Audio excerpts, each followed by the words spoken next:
Rocks, rocks! Rooks, rocks, rooks, rocks! Basically, he grew up in the British Empire, and Guyana was a British colony. We've had long conversations about colonialism and how that affected him and how that affected me, my work. What was it like to live in a situation where a foreign country ruled you? You drive in the countryside. The villages would go from French names to English names to Dutch names to French to Dutch, back and forth, back and forth. So you're constantly aware of the weight of history. You're constantly aware of power plays being made. But then he was also the generation who saw the country become independent. But still, the weight of colonialism lingered on. And he couldn't help but be aware of how this shaped him as a person. Puppies, really? And of course, Gene, if you got that rubber chicken, I really need it tonight. Now, I feel like I can claim victory already because, 4 out of 6 of my colleagues are presenting contemporary art. So I'm going to take that as a score for contemporary art at the High Museum and present this amazing painting. Unfortunately, I do not have shtick for you tonight, out of great respect for the late Donald Locke, whose painting I'm talking about this evening, and his family, who are here this evening. His wife, and 2 children, Corinne and John. John, Corinne, Brenda, thank you so much for being here. So you just heard from Hugh Locke, Corinne and John's brother, who is a celebrated artist, contemporary artist, who lives in London. He was sharing his memories of British Guyana and, of course, his father, Donald Locke. Donald Locke came of age at the dawn of independence in the Caribbean in the second half of the 20th century. Oops, sorry, got my clicker here. Come on, come on. There we go. I'm going to move fast forward to this image of Donald, who in Guyana, as a young man, studied at the Free Working People's Art class, and later received scholarships to study in Bath at the Academy in England, and later also at the Edinburgh College of Art in Scotland. He studied painting, pottery, and sculpture, all practices that remain relevant and important throughout his career. He was an international artist, but first and foremost, he was a Guyanese man whose work focused on the cultural interchange between European and American modernism and Guyanese, African, and indigenous American practices. For example, this is the painting, Conspiracy of Icons, that we're hoping to acquire this evening.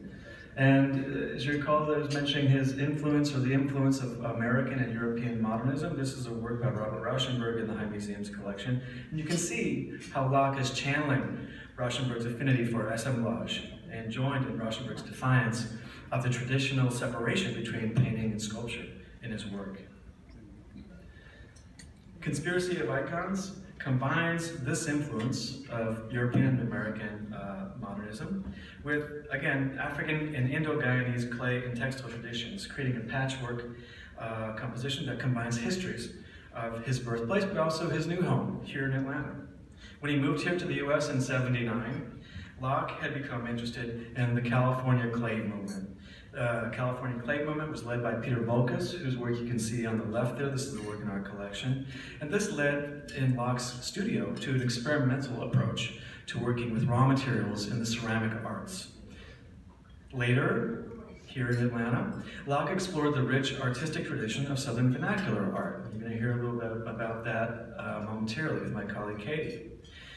Southern vernacular art, of course, which was firmly rooted in the Black experience in the American South, was a primary reason, actually, for Locke's relocation here to Atlanta. The imaginative reconstruction of identity and history in work by artists like Son Ford Thomas, whose work you see in the center of the slide, inspired in Locke this resourceful openness to the material culture that surrounded him.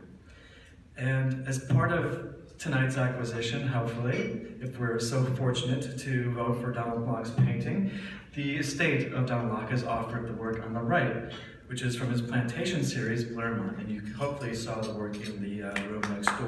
Yes.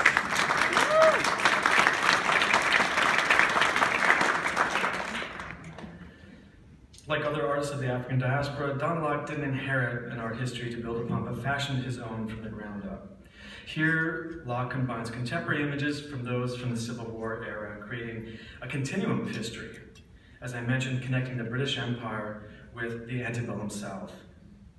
In the top half of the painting, Locke includes the image of a Confederate soldier, and if you see just below this image of the Confederate soldier, there's a Matthew Brady image of a Civil War battlefield as well. So combining these antique or the vintage images in the top half of the painting, he also includes this photograph, of one of his sculptures. A sculpture of this figure, this black Aphrodite, sculpted in clay by hand, by Locke. And in fact, he's actually included one of the tools in his clay studio embedded in the surface of the painting. In the lower half of the painting, you see Locke's attached another vintage photograph of a military outpost in Guyana, here. And the cannon, of course, if you took a look at it, maybe you can see in the slide, there's a cannon in the image, but it refers to the power of colonialism, the sort of the power of that occupation, colonial occupation. But also, of course, it critiques phallocentric patriarchy, which is unfortunately all too familiar today. On the right side of the image, you see here some images of sculpture by Donald Locke. This sculpture and this are actually artworks made by Donald Locke, in addition to a found image of a beer bottle. But these images, as well as the photograph up top, seem to suggest a citizenry that's bound or submissive, defenseless. And in that way, it suggests, these images suggest histories and systems of oppression and injustice that resonates, I think, with a particularly Southern sensibility through its combination of materials like clay and sand and straw and wood, to tell stories, to talk story, as we'd say in Hawaii. For 20 years, Locke was a vital force in the Atlanta art scene. He helped to raise the level of criticality in Atlanta through his teaching at Georgia State University, at Atlanta College of Art, of course. Also through his art writing. He wrote for Creative Loafing. He also wrote for art journals nationwide. Most importantly, however, he raised the level of criticality here in Atlanta through his art. Donald was beloved. I've heard so much about him from so many of you in the room, from so many of you who are not in the room, of my friends here in Atlanta. I wish I had known him. He died about 10 months after I moved to Atlanta. But many of you did know him, and you worked with him, you collected his work. During his lifetime, he showed here in Atlanta. Camille Love gave him his first show in her gallery in Atlanta. He showed it Nexus Contemporary at City Hall East. He showed at Mocha GA. But at the same time, he was showing here in Atlanta, all over the city, and being collected in the city. He was showing at prestigious international venues, such as the Studio Museum in Harlem, the Sao Paulo Biennale, London's Victoria and Albert Museum, among many, many other museums and again, prestigious international venues while he was living here.